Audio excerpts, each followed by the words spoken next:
If you enjoy watching Sycamore Review, then please go ahead and subscribe. It will help us provide more content to you. So it's that time of year again, firewood time. I had these on my property for a while now.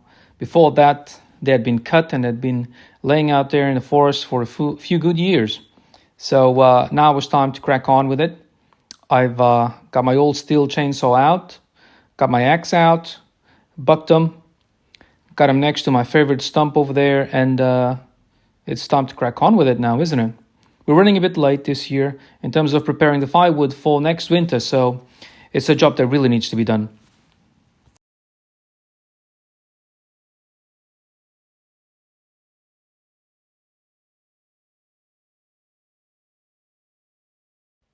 What we've got here is a mix of soft and hardwoods.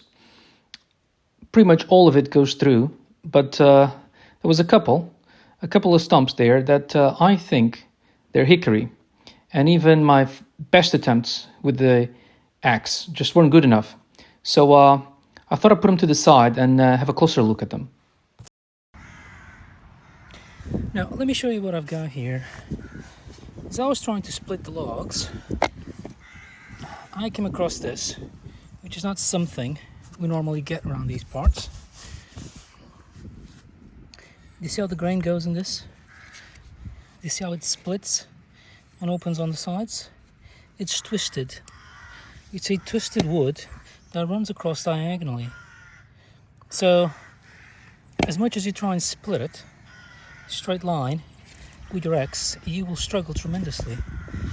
And even when you get a good couple of cuts in, you will always have to deal with this diagonal closing of the natural grain of the wood.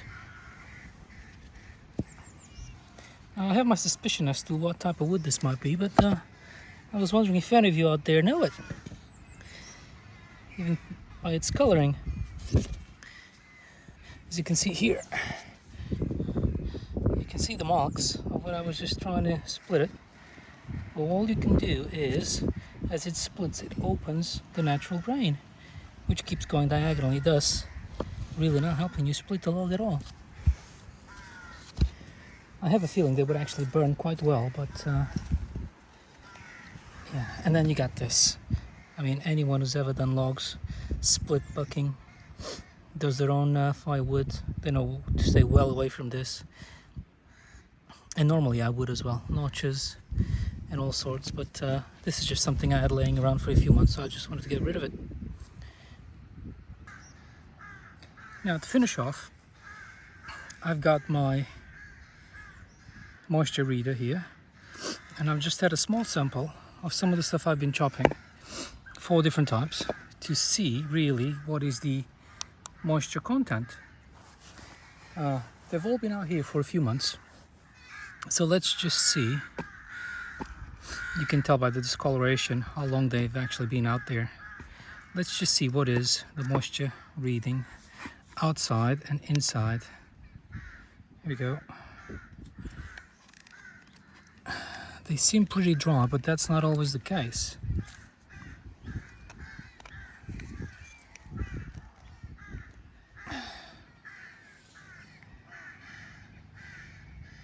Six, 7% outside. Inside,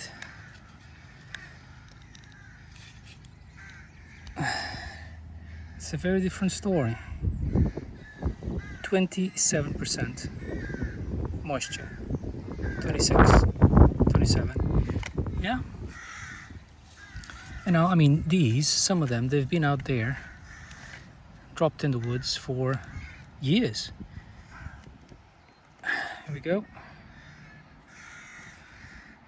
8%. Single digits, which is very good. But then let's see the inside. Oh, this is a very good example. 50%. Look at that. Just goes to show. Doesn't matter how long they've been on the ground. If they are covered in bark, which is nothing more than a wet blanket around the wood, and if they haven't been split, they're not really seasoned. So This is why bucking the right size, clean edges, and then splitting makes a whole lot of difference. Again, this one 16%. Much lighter wood this is. We have a mix around here, soft and hard woods. On the inside 21, a bit more consistent. I was a bit ambitious last time I split my logs, and I left them too big, and then I had a really big problem burning them as well. Granted, they were not fully seasoned, but so this time I was extra careful to be, there we go, single digits again on the outside, 9%. So this time I gone the extra length and split them quite thinly, a lot thinner than I normally would. And as you can tell, these are not seasoned yet, but they will be for winter. 27. It just goes to show, the difference. And also our curiosity, these ones we were just talking about. Let's see what we've got.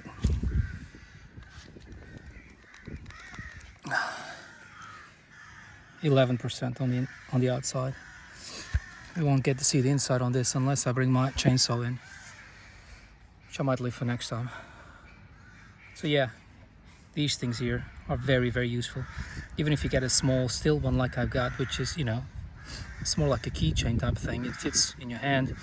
It's basically, the first time I saw it, I thought, well, I was expecting something a lot bigger. But actually, this is the perfect size because you could take it out in the woods with you, and it's something you could just keep in your pocket as you go through the day. In the old part of the house, we have a small boiler room with an old oil boiler, which we'll be swapping. The plan is to go electric. That's a project to be on the lookout for. But what we do with the logs that are not fully seasoned and have too much moisture is we'll stack them up here. On here, all the way up the wall, enough to give us a couple of weeks firewood for the house, and then we'll just rotate it. After a week of being here, we measure again, and based on previous experience, I think you will see a big difference. I mean, I've had logs here that had 30-50% moisture, and after a week and a half, both inside and outside, that firewood was down to single digits.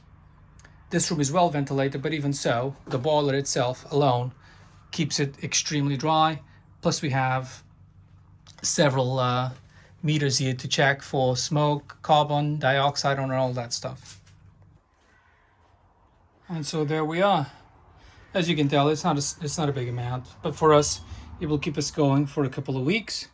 At the end of each week, we will rotate it, bring in another load, and hopefully that will help us catch up with the fact that we simply just don't have enough seasoned wood at this stage to be able to burn it efficiently. So that's just a simple way of getting around things and working with what you've got. Obviously, we're not telling anyone what to do or how to do it, but we're just trying to share our experiences of stuff that's been working with us and just little ways of working around things. So, it always helps. And especially if, like us, the log burner, your wood burner is what you've got as your main source of heat. And small things like this do make a huge difference because you have to keep on. That over there, that furnace, I mean, we only really use it maybe for 30 minutes, an hour maximum in the morning if it's extremely cold outside. So, and anyway, that's on its way out. But yeah, this has worked really well for us, really well. Another job that's been on the list for quite a while is a proper garage cleanup. When we moved in, we had to stack everything in there. The thing with this garage is, and I don't know if you feel about this in the same way, but it's one of my pet peeves, I guess. When you have a garage that's not big enough for a car, but also not big enough for storage. It's not proper storage, it's not proper garage, it's just not the right size. So everything we do in and out until we decide whether we're going to restore, renovate, expand, whatever. Everything we do with this garage is a big game of, I don't even know. It's just a puzzle. That's what it is. It's a puzzle. We get something out, we put something in, we try and throw stuff away we don't need to. always try to gain that extra bit of space, but it never really makes much sense to me.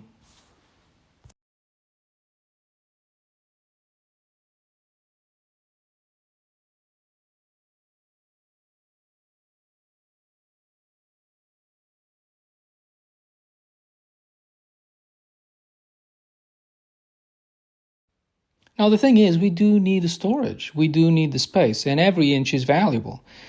Uh, the weather was good, so we decided to gather up all the bits and bobs that were spread around the property from previous jobs, previous renovations, bring them all in, store them all properly, and then see if we'd gain any storage ability or not.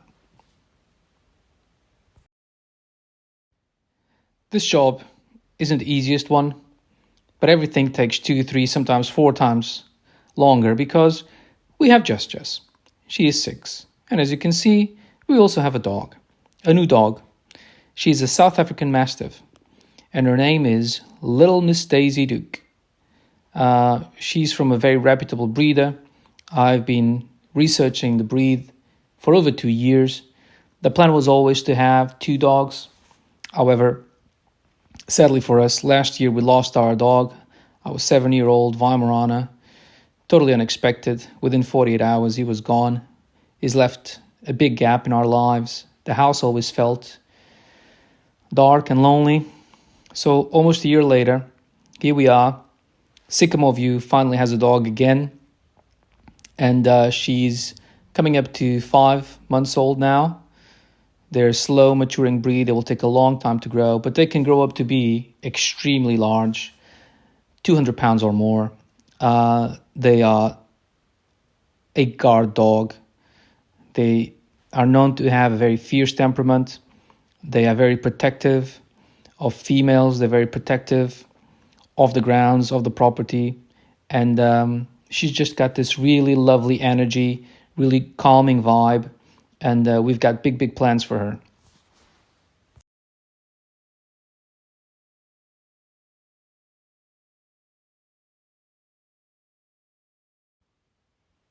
Our South African Mastiff, Boerboel, Daisy Duke, she's learning from us, and in a way we're learning from her as well.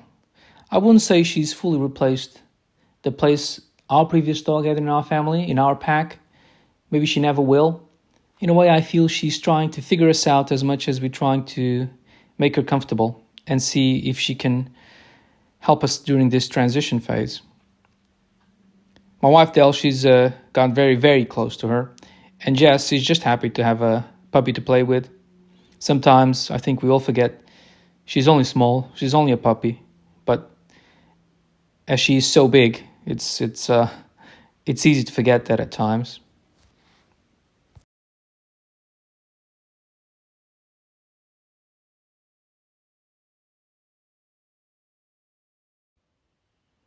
I will be showing you more about Daisy Duke, our dog, in other videos, as she is now fully a part of our family, and we are enjoying having her around.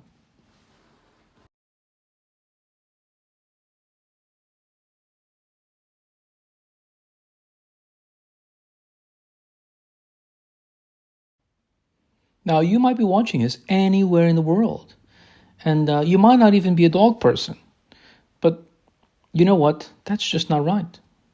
Dogs are the best thing in the world. I think this is common accepted scientific knowledge. Anyway, we're just very happy to have a dog back. And if you are a dog person, then all the best to you. I think you know exactly what we're talking about.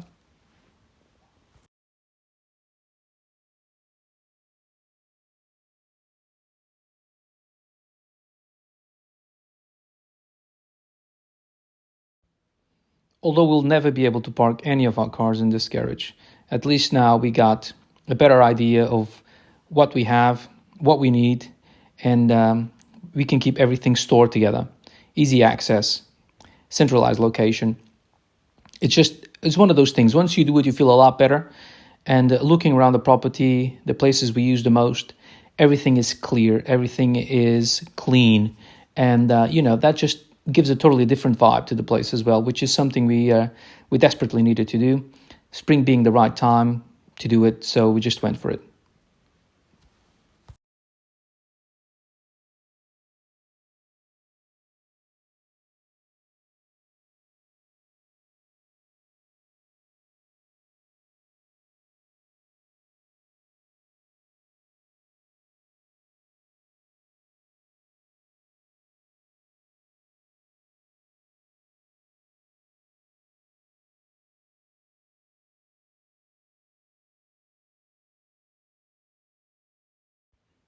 So wherever you are in the world, we appreciate you watching us, and hopefully you will continue to join us as we go through more adventures and we start doing some of the big projects. We'll have a look at Daisy Duke in the upcoming videos, and hopefully you will enjoy seeing her grow as much as we are.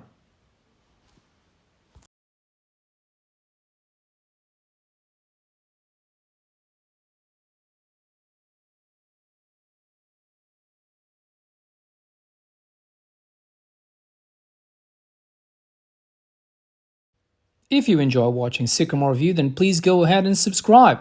It will help us provide more content to you.